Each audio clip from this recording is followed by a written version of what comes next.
Hey guys, welcome to another episode of the Over 50 Entrepreneur. It's been a busy year, and I'll just admit to you, we haven't been putting out as many shows as I'd like. And I think as we progress, more information on that will come out, and I'll share some real valuable information on that. But I continually get responses and emails from listeners. You guys have given me some really humbling ratings on iTunes. And by that, I mean 5-star ratings, which I appreciate. I get emails from Australia, the US, Canada, and it just really lets me know that we're onto something here as we try to encourage the entrepreneurial community, be it they're just starting or it's a second part of life or they've been in business for a long time. And, today's guest really kind of intimidated me, to be honest with you. I've known about her dad for a very long time. I consider him one of my silent mentors when it comes to sales and marketing over the years. And I think he was considered to be one of the greatest salesmen ever. Also one of the greatest teachers when it came to the topics of marketing, sales, and business success. Unfortunately, we lost him back in 2000. No, I take that back. We lost him in 2012. But prior to that, he published his one and only book, I believe, called The Ultimate Sales Machine. And if you haven't read that book, I highly recommend it. It's a great one. And I think we're going to share a little bit on that today. So, this is a book, like I said, I've had for many, many years. And it proudly sits on my bookshelf. And I've even done some of the audio portions of it and highly recommend it. And to show you how long ago that was, it's on my iPod, which I don't know where that is today, to be honest. I'll have to look. So anyway, now we enter Chet's daughter, Amanda Holmes. And, she bravely took the reins of Chet's company after he passed. And at the age of 24, just 2 years out of USC, if I remember right, with a degree in music. We're going to learn about that. How did that experience unfold? What can we learn? I'm very excited to talk about the company that Chet founded over 25 years ago. They work with some of the biggest Fortune 500 companies and countless numbers of small businesses all around the world. So without further ado, let's bring our guest today, Amanda Holmes, to the Over 50 Entrepreneur podcast. Amanda, thank you so much for taking the time to be here. Thank you so much, Rick. It's such a pleasure. Well, as you know, if I get anything wrong, please correct me. But let's start by this. For those that maybe don't know about your dad or yourself, tell us a little bit about who was your dad? Oh, well, he made professionally, he made his big break working for Charlie Munger, co-chairman of Berkshire Hathaway, and he was able to double the sales of 9 different divisions for Charlie, all within 12 to 15 months, and several of them multiplied multiple years consecutively. It was quite a feat. So he realized that he had built a system for creating sales success, for doubling sales. And that's when he went and worked with 60 of the Fortune 500, which was magnificent. And then he realized that he could make more of an impact working with small to medium-sized businesses. So he started a company, which is now Chet Holmes International, and wrote his book, which has now been voted in the top 10 most recommended marketing and sales books of all time, which I'm so grateful for, which has ushered in the ability for me to carry on this next generation of what the ultimate sales machine looks like in 2021 and beyond. So that was a bit of him professionally. He was also a karate master, 4th degree black belt, which is where we came up with the concept that mastery isn't about doing 4,000 things. It's about doing 12 things 4,000 times. So we have 12 core competencies on how to double your sales based around what he had learned from his days of martial arts. And he was also a magnificent father, I have to say. Him and I were extremely close, born on his birthday, I was, just to show a bit more of how kismet we were. And it's an honor to carry on that legacy and adapt it for the modern day. Well, You talk about Charlie Munger, and I think I recently saw an interview with you where you talked about the fact that it was so successful, the work that your dad was doing, that Charlie got a little concerned that maybe there was something illegal going on. Yeah. It's such a great quote. Yes. Hey, are we lying, cheating, or stealing? No, we're not. But it shows as much about what he had figured out in his systems and processes. And I love the whole point about do 12 things 4,000 times versus doing 4,000 things. And it's hard as an entrepreneur because you have ideas and you want to do things and something sounds great, but I've always found that when we focus on just a few core things within our control, especially, they seem to have the biggest impact. So he did a great job of influencing us. Well, let me take, I just have one piece of market data for that as well. So we recently just did a study amidst my following, and we found that the number one issue facing small businesses today is generating new leads. That is the biggest difficulty. And it would make sense because 10 years ago, when my father first came out with the Ultimate Sales Machine, the average business used 7 different marketing vehicles to get their message across. Today, the average business uses 15 different marketing vehicles. We've doubled the amount of work we have to do for less of the ability to cut through the clutter, because the amount of clutter out there getting the attention of our prospects instead of us is so much greater. So just to give you some market data behind what you just said. Well, and I think when you couple that with the continuous number of products and services that are entered into the business world every day, into the economy every day. So if I'm understanding you, what you're saying, Amanda, is we're competing for more and more, and it's just not as effective as it used to be.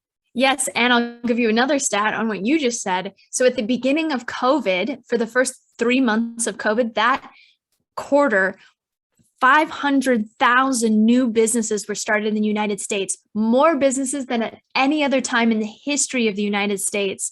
So yes, our competition is getting even more fierce, especially with the ability to start a business today. It's so much easier. Well, good. And I want to expand on that. But first, I feel like we would do an injustice if we didn't talk a little bit about maybe something a little more personal with you taking the reins after your dad passed. And I mean, was that something that was in the cards for you at a young age? No. So tell us a little bit about that. I mean, I'm assuming you studied music with the idea that I'm going to go into the arts and do this. So what was that transition like in your life? Well, growing up with my father, he always said, I believe in you. Whatever you want to do, I will support you. I have sacrificed my life to build this organization so that whatever your dreams are, I'm proud of what you want to be. So when I said, okay, well, I would love to be in the arts. My father wrote hundreds of songs. He always wanted to be a part of Hollywood. He sold a screenplay to Warner Brothers, but he was so great at sales, it was hard for him to ever leave. So he never got to pursue that artistic part of him, or he did, but just as a side project. So he said, I'll fully support you in your music if that's what you want to do. And of course, along the way, I got little lessons on how to market and how to sell. And so as a singer-songwriter sitting in a coffee shop, usually they sit in the corner and they're quiet and, you applaud when they're done. Whereas me, I'm like, okay, I have to close 100% of the room. Okay, how can I upsell? Okay, what can I do? I couldn't have the sales machine was in the back of the head. I guess just being in the vicinity of my father for so many years. And I was the only profitable musician that I knew that could go on tour and make a profit, which we know for business owners, 60% of them don't make a profit, which is insane, right? But anyways, taking over was terrifying because I can remember a couple of days after my father passed, I was given the P&L for the company. And it's like one of those moments, that's just etched in your brain where you remember what was sitting on the table. I had all of these flowers all around from his funeral. And I was scrolling across the P&L, looking at all of these companies that he had, and I didn't even know what half of them were, let alone who ran them, how they operated. It was, I mean, I just started bawling. And majority of the first several months, thank goodness we're a virtual company, because I would just sit on calls and just be crying. I'd be like, is Amanda there? And I, hi. It was not a lot of communication, but I started listening. That was the first step, was really just listening to what everyone was saying. And then I got up the nerve to start asking questions, and people started recognizing that I was asking good questions. So they said, keep asking them. And I hired multiple different C-suites to try and fill the void of my father, because my father hadn't been in the day-to-day of the business for several years. He had 12 different presidents that reported to him as CEO, and all of those, so he wasn't doing sales for the company. But when you lose the CEO or the founder, it's like as if the body's operating without a heart. So trying to fill that heart was very difficult until about 2 years. And then I stepped in as CEO, and I've been CEO for 7 years now. Okay.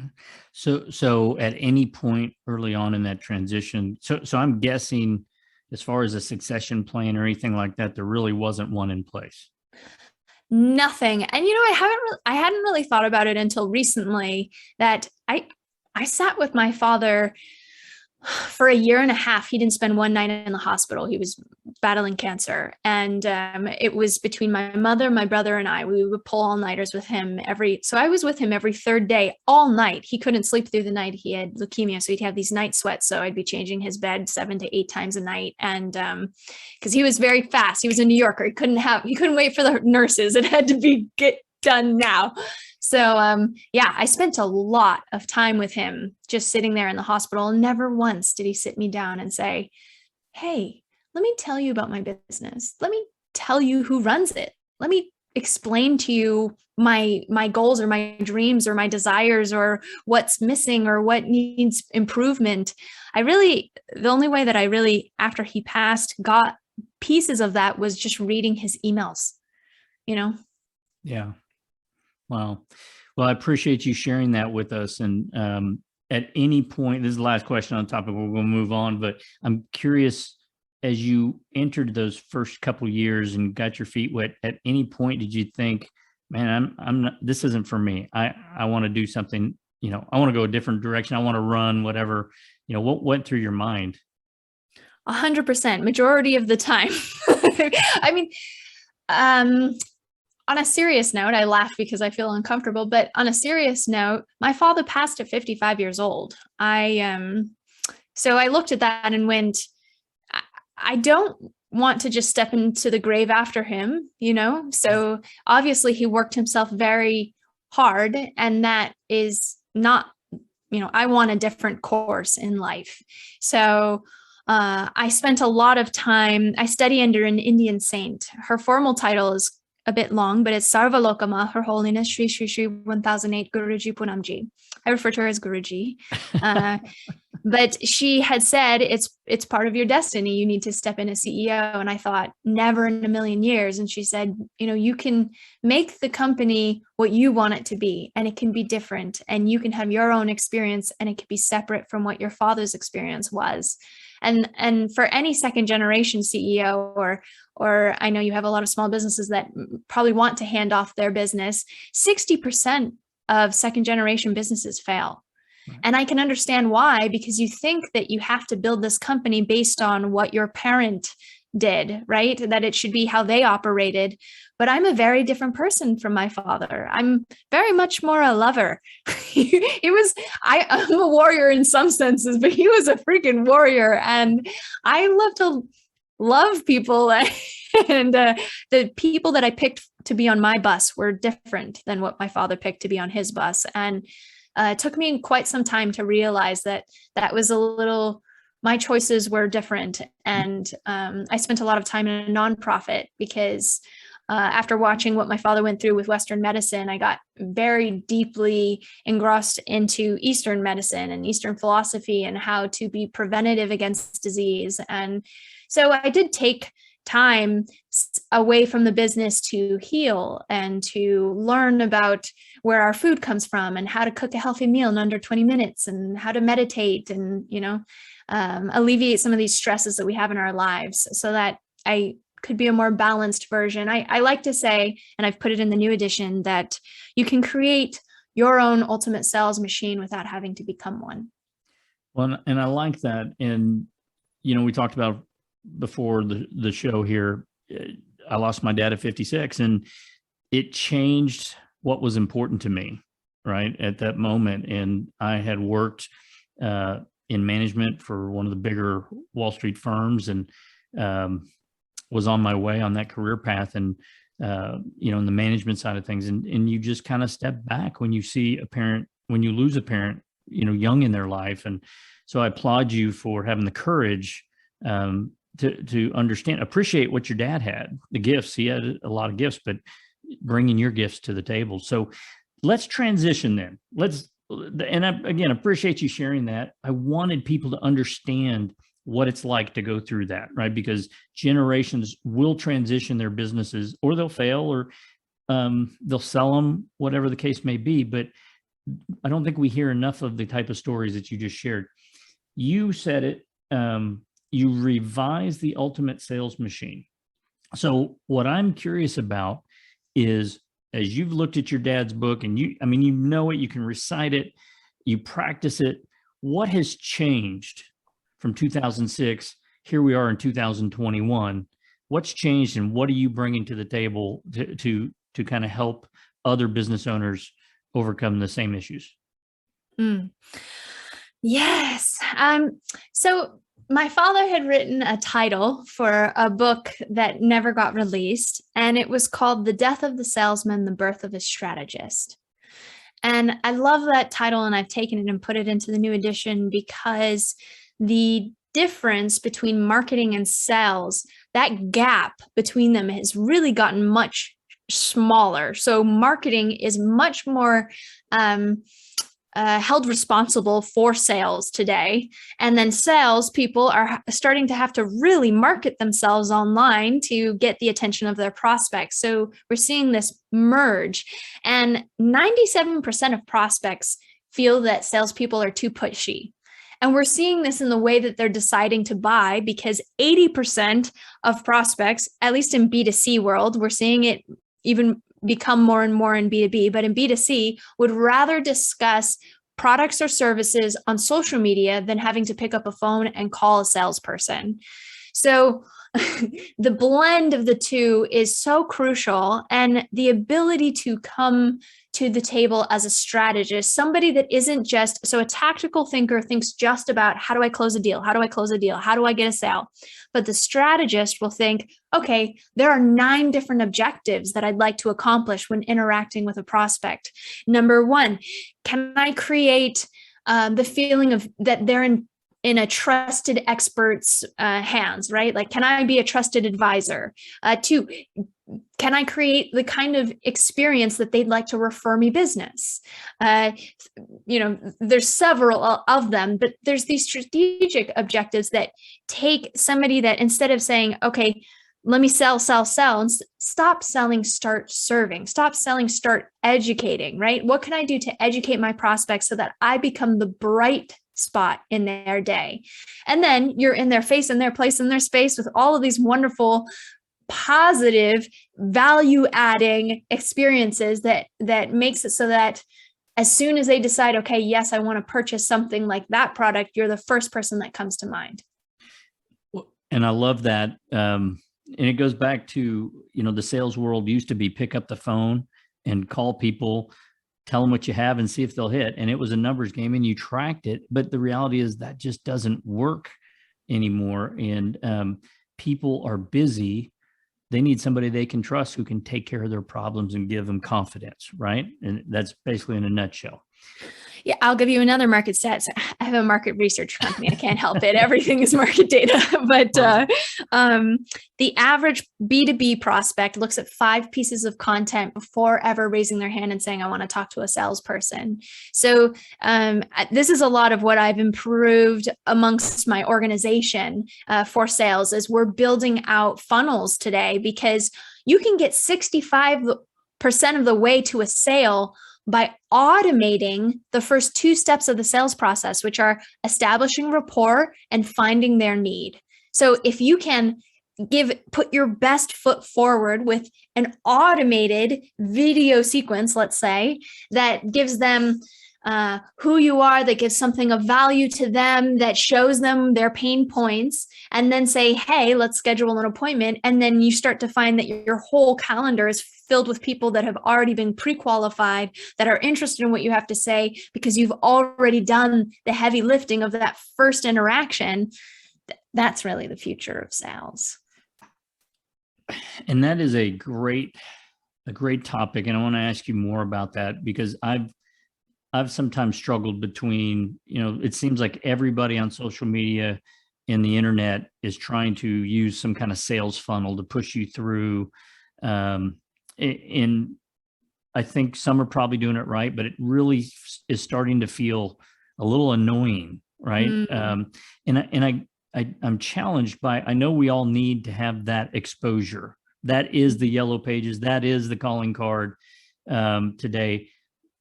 But I'm kind of old school. I'm old enough that I like to pick up the phone and talk to people once in a while as well, right? And referrals.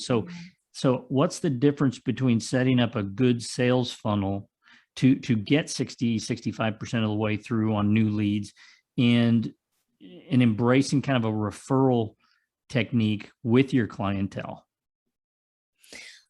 Well, it's a balance, right? It's the balance. It's there's one thing to say, okay, this is how I want to sell my clientele, and this is how I experience things. And then there's another thing to look at what market data is showing us, and what are the trends of how people are buying today. So for instance, I'll give you automotive, for example.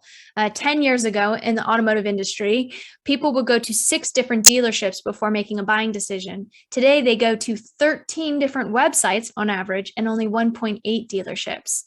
So I agree with you. And I think our baby boomer generation wants to have that experience where they pick up the phone and dial, and that's great. And people will respond. I'm just saying that there's another generation that's coming that's spending on average 10 hours and 30 minutes a day on media, consuming media. And they're not doing it talking on the phone. They're texting. For instance, I just heard from an associate that the number 1 salesperson at Gucci, the way that they sell, and they doubled more than any other salesperson, was because they never got on the phone and they only texted with the prospects. And they're selling $5,000 jewelry, right? Just finding them online where they're talking about jewelry, texting them, oh, here's what we'd recommend, and then they just purchase it. So there's a new generation that's coming that is deciding how they want to buy differently. I mean, majority of my clientele is 50 and plus. Yeah. So I'm very aware that picking up the phone and dialing is the way that feels most comfortable. There's just some shifts happening with other generations, as I think we're at 40, last I checked, 47% of B2B decision makers are now millennials, and they want to interact via online, text, DM, all of this. Well, it's a good point. They're not going to the drive-through at the bank. They're not buying their stocks on the traditional platforms. Everything comes from this little thing right here, right? The phone. Yeah. And so it does change that. And so maybe it's a transition, right? We've got the boomers and Gen X, which I just want to separate myself and take my proud title. And then the millennials, which is this huge generation. So if I'm a small business owner today, if I'm, I don't know, you could pick anything, right? But if I'm in business today and I realize that I need to start doing things to attract that millennial consumer, can you take us through like maybe some of the things we ought to be thinking about? Yes.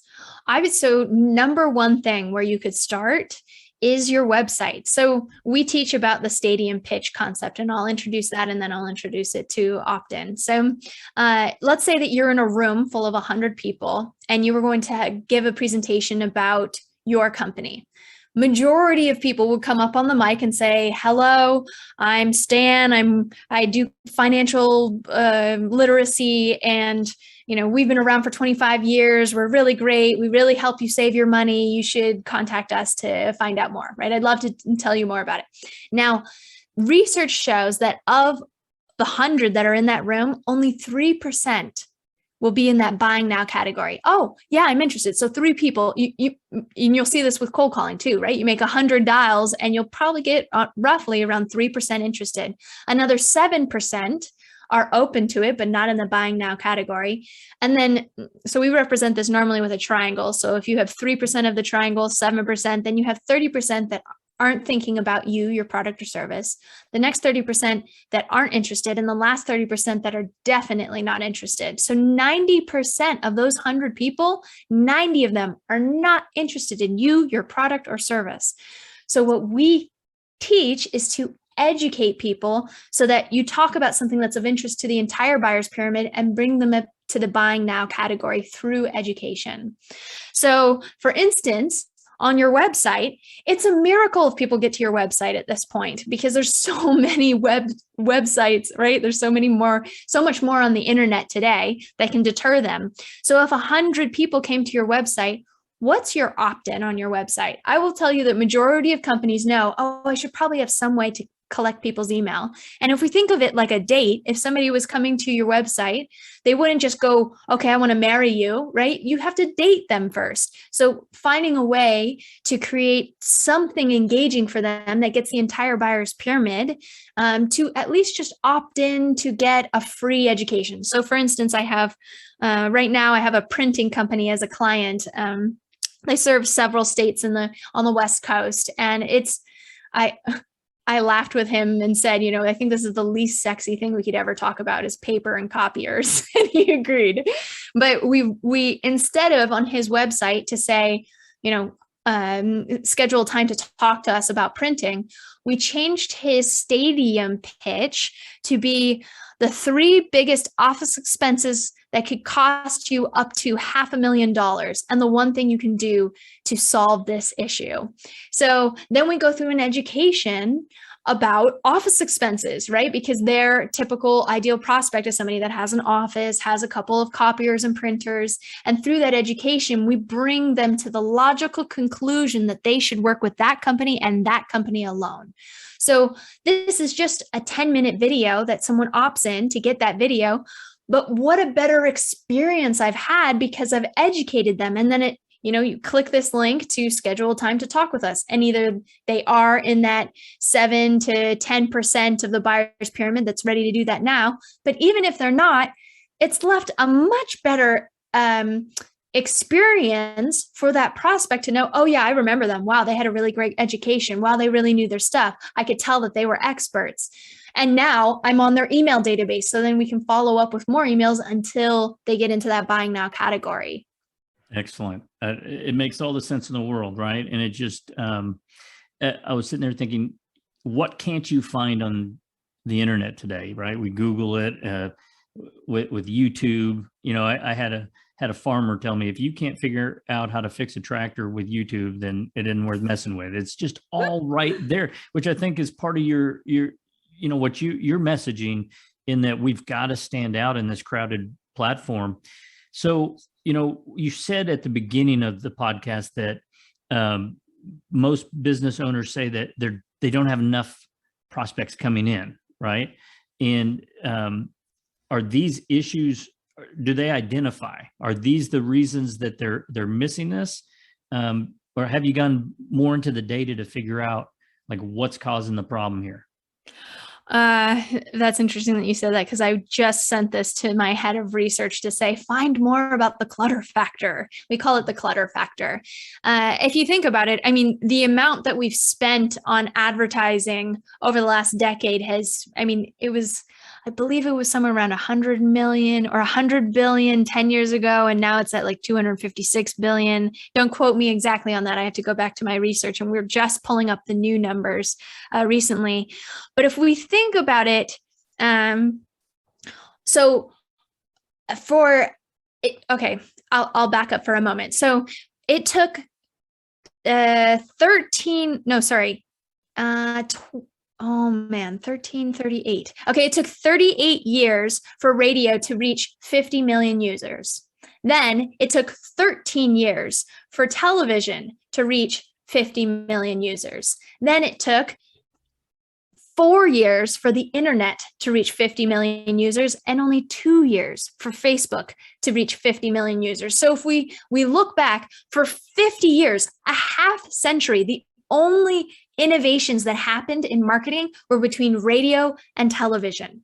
But since my father wrote The Ultimate Sales Machine to today, the amount of innovation in the last 15 years is insane. I mean, marketing tactics are changing as fast as women change their shoes. It's absurd how fast we're innovating. That's why you're seeing digital marketers pop up everywhere. Everyone's become a digital marketer because the amount of vehicles that we have in innovation online is through the roof. So no wonder business owners would have such a difficulty, because they're like, I'm still just cold calling, trying to dial for dollars, but people aren't responding very well to that. Well, yes, because those conversations are now happening online. Absolutely. I love it. I love it. Well, listen, you know, we're coming to the end of our time, and I want to make sure that we leave some time for you to share.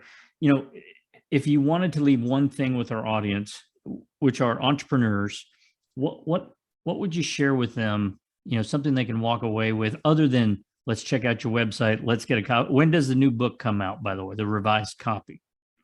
It's looking like it'll come out in 2022. Okay. Unfortunately, I just finished the new edition, and because it goes through Penguin, they have to print several thousands of copies before we can go live with it.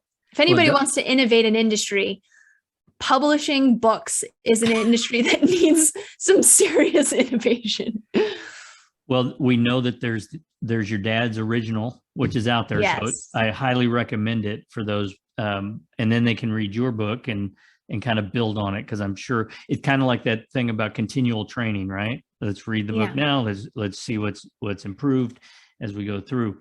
But back to my question, like, what would be one piece of advice for the small business owner or entrepreneur that's listening or watching this podcast today?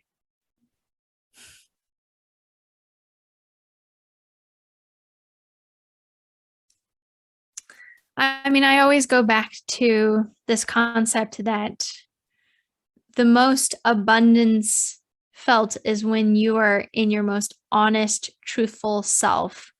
And that has been the single most important ingredient for me taking my father's business and making something new. It is really honoring me, the best version of me, and saying, how can I create this into a new environment? And I take that with me when I'm looking for a new prospect, when I'm looking for new salespeople to hire. You know, it's when you stay honest and truthful to yourself, at the end of the day, when you turn off the lights, nobody can take that away from you. And I think that's where true abundance comes in, is the feeling of being the best version of you. Well, I know, and that's great advice. Like we all know, life goes quick, and we're only here for a short time. If the audience wants to learn more about the work that you're doing, what's the best way to check out, Chet Holmes International? Yeah, I would recommend, if they want to get the chapter for free, we have how to get 9 times more impact from every move you make. From the Ultimate Sales Machine, you can just go to Chet Holmes, CHET Holmes, spelt like Sherlock, HOLMES.com/CH4, like chapter 4. So the number 4. That's where you can get the free chapter. We also have a 3 video series on how to double your income in 1 hour a week. That is on howtodoublesales.com. So that's a great 3-video series to educate you on how to maximize your sales with working smarter, not harder. Well, that sounds fantastic. And Amanda, we really appreciate you taking the time to be with us today. And if you'll just hang out for a second, we'll wrap up and then you and I can debrief a little bit and get on. So guys, you've been listening to the Over 50 Entrepreneur Podcast. I hope you enjoyed it. I think you do, and I highly recommend the Ultimate Sales Machine. I've listened to it, like I said, on the audio version. I've got a copy. I've read the book time and time again. You can check out in our show notes all the links that Amanda talked about or that I've talked about. Be sure to check out the podcast on iTunes or go to our website at epicsbiz.com. That's epicsbiz.com. And as always, love to hear from you. So shoot me an email, rick@epicsbiz.com. And until next time, remember, we're only getting started.